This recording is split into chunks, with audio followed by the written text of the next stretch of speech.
Assalamualaikum warahmatullahi wabarakatuh. Selamat pagi anak-anak. Apa kabar hari ini? Alhamdulillah jika kalian selalu dalam keadaan sehat walafiat. Anak-anak, sebelum kita belajar pada pagi ini, marilah kita berdoa seraya menundukkan kepala ya. Seraya kita berdoa agar apa yang kita cita-citakan, apa yang kita pelajari pada hari ini dapat bermanfaat untuk kita semua. Untuk itu, berdoa menurut agama dan kepercayaan kita masing-masing. Berdoa dimulai.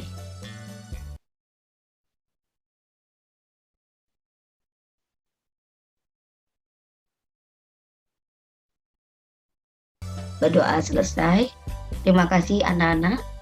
Baik, Bumi akan melanjutkan.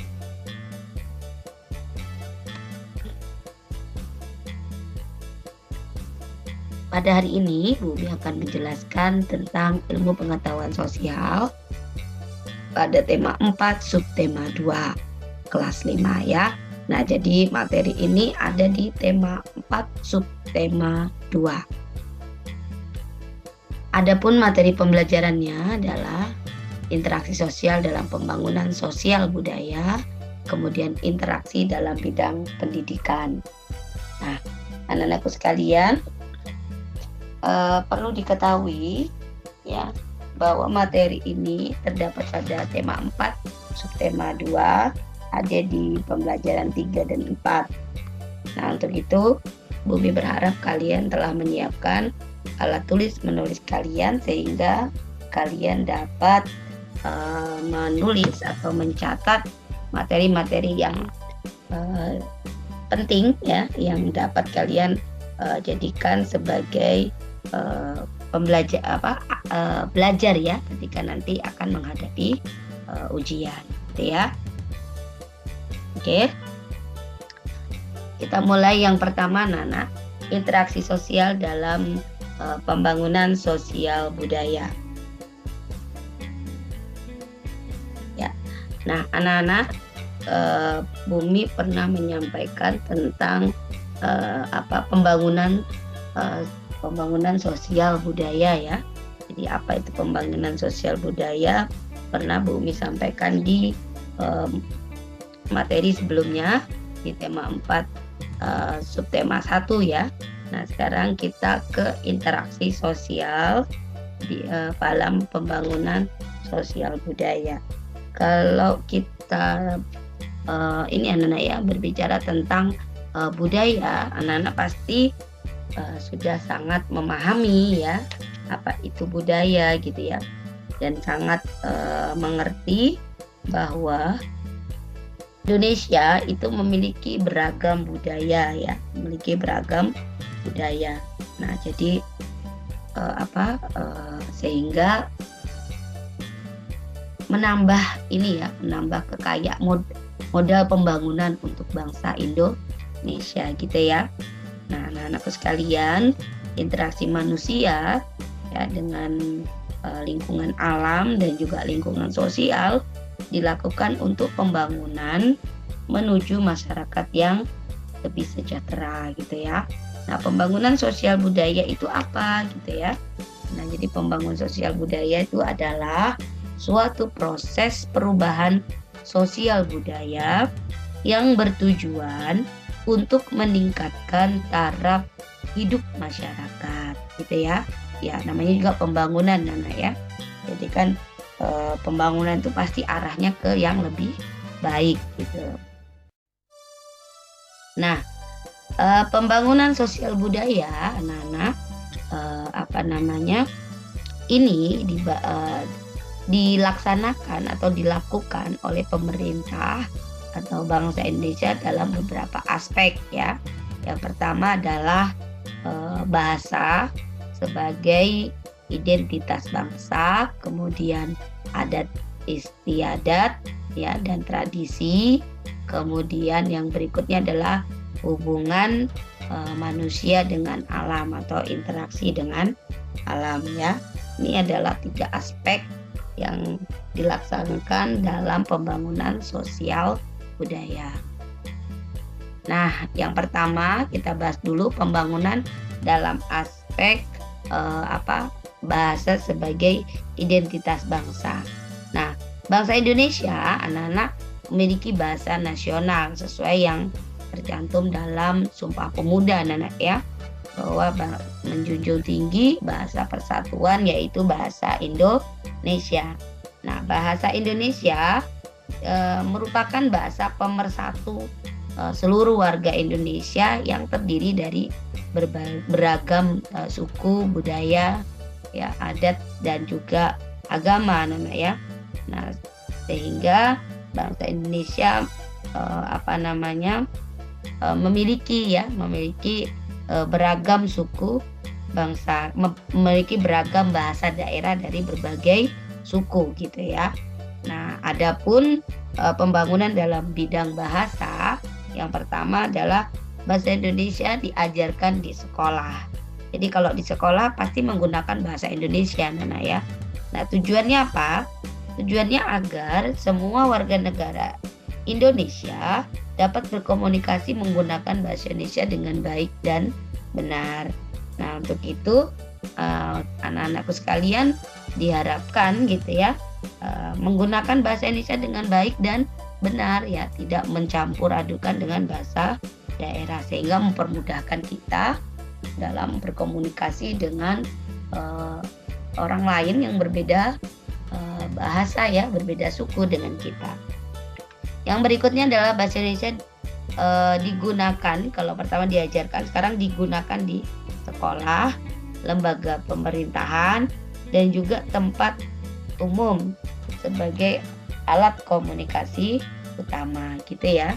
Kemudian bahasa Indonesia dikembangkan oleh pemerintah. Ya, contohnya misalnya menyerap kosakata baik dari kosakata asing maupun kosakata bahasa daerah untuk memperkaya kosakata bahasa Indonesia. Misalnya asesmen ya. Jadi asesmen itu kan sebenarnya artinya penilaian ya, anak-anak, asesmen itu. Tapi sudah diserap gitu ya, sudah dibakukan menjadi bahasa Indonesia gitu ya. Ini adalah misalnya oke ya. Oke itu kan ini ya, bahasa oke itu kan dari bahasa asing, tapi juga diserap dalam bahasa Indonesia gitu ya. Lalu bahasa daerah sebagai kekayaan bangsa Indonesia yang harus dilestarikan ya. Nah, contohnya misalnya menggunakan bahasa daerah untuk upacara adat atau percakapan sehari-hari di dalam keluarga saja ya. Jadi kalau kalian bisa berbahasa daerah dari suku kalian masing-masing, ya diharapkan tidak menggunakan bahasa kalian ketika bertemu dengan teman-teman kalian yang memiliki berbeda suku gitu ya. Jadi harus menggunakan bahasa Indonesia gitu ya. Jadi bahasa Indonesia merupakan bahasa sebagai identitas bangsa gitu ya. Oke, selanjutnya adalah pembangunan dalam aspek adat istiadat dan tradisi ya. Nah, dalam adat istiadat dan tradisi itu terdapat norma-norma ya, norma atau aturan yang mengatur perilaku masyarakat di suatu daerah gitu ya. Contohnya apa? Contohnya misalnya tata cara upacara pernikahan, tata cara pemakaman warga, tata cara menghormati orang yang lebih tua ya, tata cara misalnya menyambut panen ya, dan lain sebagainya ya. Nah, pembangunan dalam aspek adat istiadat dan tradisi itu meliputi ya, yang pertama melestarikan adat istiadat di suatu daerah ya. Jadi harus dilestarikan ya. Jadi di masing-masing daerah pasti akan melestarikan adat istiadatnya gitu ya. Kemudian melaksanakan norma-norma yang terdapat dalam suatu adat istiadat ya. Contohnya warga masyarakat yang lebih muda menghormati yang lebih tua gitu ya. Nah, seseorang akan diterima sebagai warga yang baik apabila mampu menyesuaikan dan melaksanakan norma-norma tersebut gitu ya. Jadi adat istiadat dan tradisi ini terjadi atau terdapat pada norma-norma yang ada di masyarakat ya. Oke, berikutnya adalah pembangunan dalam aspek interaksi dengan alam ya, hubungan manusia dengan alam. Nah, manusia itu memanfaatkan alam untuk diolah ya dan digunakan untuk memenuhi kebutuhan hidupnya gitu ya anak-anak ya. Nah, manusia menggunakan berbagai teknologi modern maupun tradisional untuk mengolah ya hasil alam gitu ya.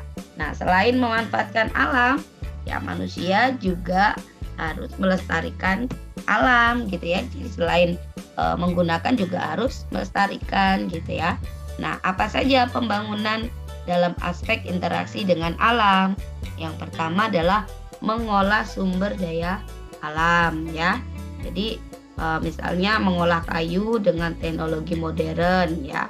Jadi kayu diubah menjadi lemari, kursi, anak-anak ya, pintu, jendela dan lain sebagainya ya.